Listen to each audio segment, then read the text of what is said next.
जय हिंद दोस्तों, Vande Mataram. KGF chapter 2 release होने वाली है और इसको लेकर जो हाइप बना हुआ है वो वाकई में बहुत ज़्यादा स्ट्रांग है। इसको जो टक्कर देने के लिए मूवी इसके एक दिन पहले रिलीज़ हुई बीस्ट, उसका हाल काफ़ी बुरा दिखाई दे रहा है। जो पब्लिक के रिव्यूज़ निकल कर सामने आ रहे हैं, जो मूवी देखकर हमें समझ में आ रहा है, ये मूवी वाकई में काफ़ी लूज़ है। फर्स्ट हाफ इसका काफ़ी अच्छा है, लेकिन सेकंड हाफ ने पहले हाफ की मजबूती के ऊपर भी पूरा फीकापन डाल दिया है।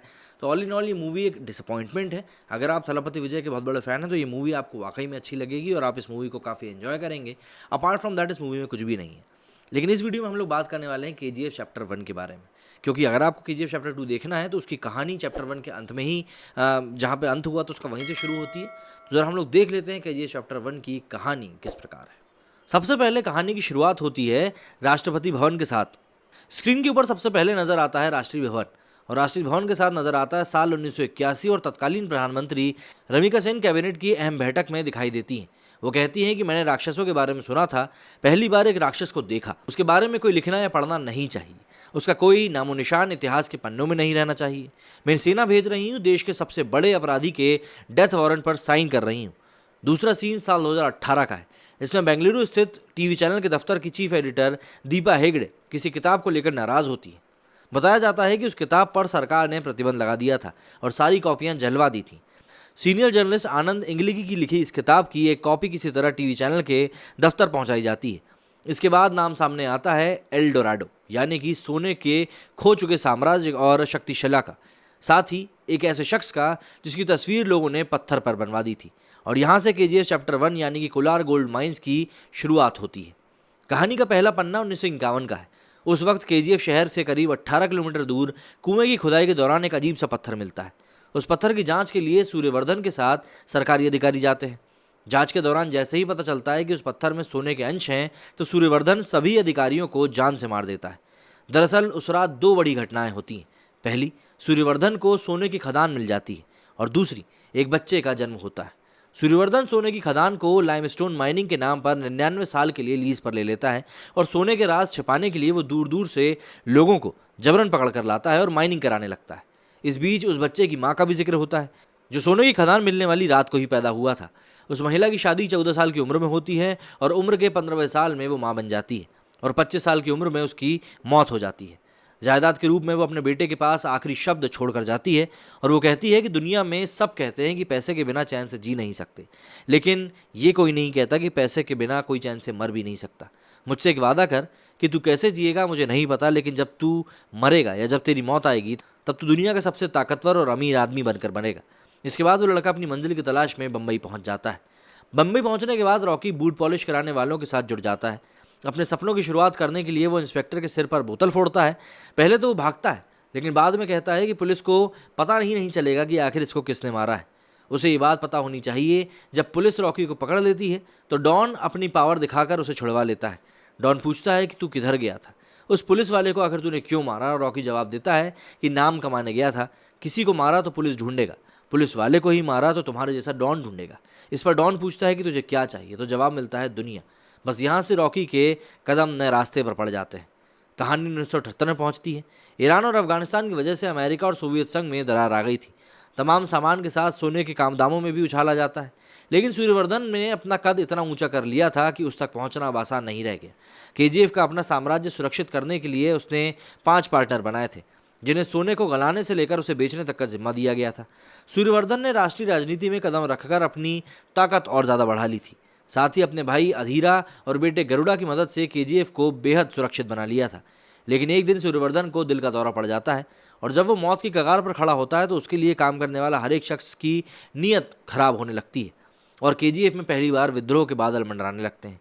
ऐसे में सूर्यवर्धन केजीएफ की सत्ता भाई अधीरा की जगह बेटे गरुड़ा को सौंप देता है। अधीरा कहता है कि जब तक गरुड़ा जिंदा है तब तक वो इस गद्दी के बारे में सोचेगा भी नहीं। उधर सूर्यवर्धन की तबीयत बिगड़ने के बाद सोने की कीमत बढ़ाने की फिराक में बैठा इनायत खलील इसे बम्बई में घुसाने का सही समय मानता है, और बम्बई के डॉन शेट्टी के विरोधी दिलावर से हाथ मिला लेता है। पहली बार इनायत खलील का सोना बम्बई के पोर्ट पर पहुंचने वाला ही होता है कि वहां रॉकी की एंट्री हो जाती है। सीन की शुरुआत में रॉकी एक इमारत में खून से लथपथ जंजीर से बंधा हुआ नजर आता है। गुंडों ने उसे चारों तरफ से घेर रखा है, जो रॉकी को जान से मारने की तैयारी करते हैं, और अचानक रॉकी अपनी आंखें खोल लेता है। ये देखते ही गुंडे घबरा जाते हैं, और रॉकी बोलता है कि अपन का खून भी तो लाल ही है, बचपन में ही बम्बई आ गया था, सीधा भट्टी में झोंक दिया गया। इधर गलियों में 2 वक्त की रोटी मांगी तो मार मिली, सोने की जगह मांगी तो पीटा गया। लेकिन बम्बई को ये नहीं पता था कि भट्टी पर जो गिरा था वो लोहा था।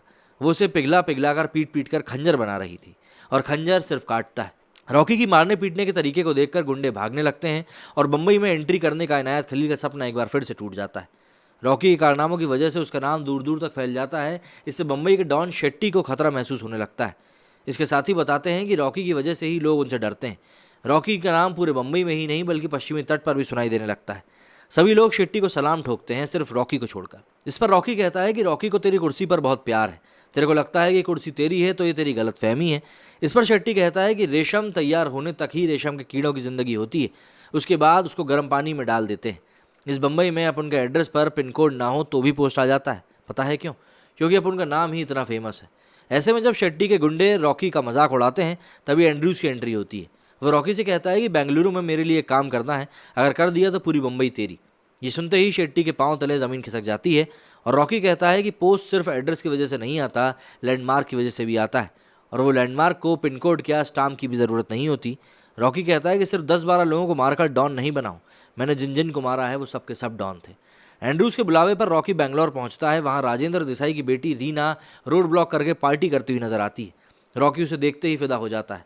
रॉकी उसे आई लव यू बोल देता है, लेकिन रीना भड़क जाती है। वो अपने गुंडों से रॉकी को पीटने के लिए कहती है और रॉकी उन गुंडों को पीट पीट कर अधमरा कर देता है। इसके बाद रॉकी और रीना की 2 और मुलाकातें होती हैं, जिसमें रॉकी कहता है कि ट्रिगर पर उंगली रखने वाला हर कोई शूटर नहीं होता, लड़की पर हाथ डालने वाला हर कोई मर्द नहीं होता, और अपन की औकात अपन को चाहने वालों के अलावा और कोई समझ नहीं सकता। सूर्यवर्धन के बीमार होने के बाद से ही उसके साझेदारों की नज़र केजीएफ पर थी। ऐसे में वो उसके बेटे गरुड़ा को मारने का प्लान बनाते हैं और इसके लिए रॉकी को चुना जाता है। पहले गरुड़ा को बेंगलोर स्थित DYSS पाटिल पार्टी के ऑफिस में मारने की योजना बनाई जाती है, लेकिन रॉकी वहां गरुड़ा की हत्या नहीं कर पाता। ऐसे में वो केजीएफ जाकर गरुड़ा को मारने का प्लान बनाता है। ये सुनकर रॉकी के दुश्मन खुश हो जाते हैं। वो कहते हैं कि रॉकी जहाँ जाता है वहाँ से आज तक कोई वापस नहीं लौटा। ऐसे में कासिम कहता है, रॉकी आग है आग और दुश्मन पेट्रोल। दुश्मन जितने ज़्यादा बढ़ेंगे आग उतनी ज़्यादा फैलेगी। गरुड़ा को मारने के मकसद से रॉकी केजीएफ जाने वाले रास्ते पर निकल पड़ता है। गरुड़ा के तमाम आदमियों को मारकर वो मजदूरों को केजीएफ ले जाने वाले ट्रक में बैठ जाता है और केजीएफ के अंदर पहुंच जाता है। केजीएफ के अंदर की ज़िंदगी एकदम अलग होती है। वहाँ जो भी जाता है जिंदा नहीं लौटता। वहाँ जो भी नियमों का उल्लंघन करता है उसे उसकी कीमत अपनी जान देकर चुकानी पड़ती है। रॉकी धीरे धीरे वहाँ के लोगों की कहानियों का हिस्सा बन जाता है और गरुड़ा के महल तक जाने का रास्ता तलाशने लगता है। इस बीच रॉकी की हिम्मत देखकर वहाँ के लोगों को विश्वास होने लगता है कि काल का नाश करने के लिए महाकाल आ गया है। इस बीच रॉकी के कई किस्सों का जिक्र किया जाता है, जिसमें एक शख्स रॉकी से कहता है कि ज़िंदगी में थोड़ा डर होना चाहिए साहब। तो रॉकी जवाब देता है कि करेक्ट, डर होना चाहिए, और वो दिल में होना चाहिए, और वो दिल अपन का नहीं सामने वाले का होना चाहिए। अपनी बिगड़ती तबीयत के बीच सूर्यवर्धन केजीएफ के भविष्य को लेकर चिंता जताता है। वो कहता है कि मेरे जाने के बाद बहुत बड़ा तूफान आने वाला है। इनायत खलील बहुत साल से इंतज़ार कर रहा है। एक बार अंदर घुस गया तो वो कभी नहीं जाएगा। इसके अलावा रमिका सेन के सत्ता में आने से भी केजीएफ के खात्मे का डर जताता है। उधर रॉकी केजीएफ के मेंटेनेंस रूम में जाकर नक्शे से गरुड़ा के महल का रास्ता ढूंढता है। इसके बाद रॉकी तमाम गुंडों का कत्ल करके उस मंदिर तक पहुंच जाता है जहां गरुड़ा काली माता को बलि देने जाता है। वहां रॉकी गरुड़ा का कत्ल कर देता है। इसके बाद एक बार फिर रॉकी का बचपन दिखाया जाता है। यहाँ पर महिला रॉकी की माँ से मारपीट करने की उसे शिकायत करने आती है, तो रॉकी का कान पकड़कर जवाब देती है कि टोली बनाकर मारने गया था, अकेले जा। गरुड़ा की हत्या के बाद केजीएफ चैप्टर 1 खत्म हो जाता है और इनायत खलील, अधीरा और रमिका सेन जैसे नाम सामने आ जाते हैं। अगर आप इन सभी के बारे में जानना चाहते हैं कि इन सब का क्या हुआ, गरुड़ा के कत्ल के बाद उसके आदमियों ने रॉकी के साथ क्या किया, रॉकी और रीना की मोहब्बत का क्या हुआ, केजीएफ पर किसने राज किया, रमिका सेन ने रॉकी का डेथ वारंट क्यों जारी किया, तो इन सब सवालों के लिए आपको केजीएफ के चैप्टर 2 देखना पड़ेगा, जो कि जल्दी ही रिलीज़ होने वाली है। और ऑब्वियस सी बात है, इसमें अधीरा के रोल में हमको दिखाई देने वाला है संजय दत्त, रमिका सेन के रोल में रवीना टंडन। तो ये मूवी अपने आप में ही काफ़ी स्पाइसी हो चुकी है। मेरे स्टूडियो में फिलहाल इतना ही। जय हिंद, जय भारत।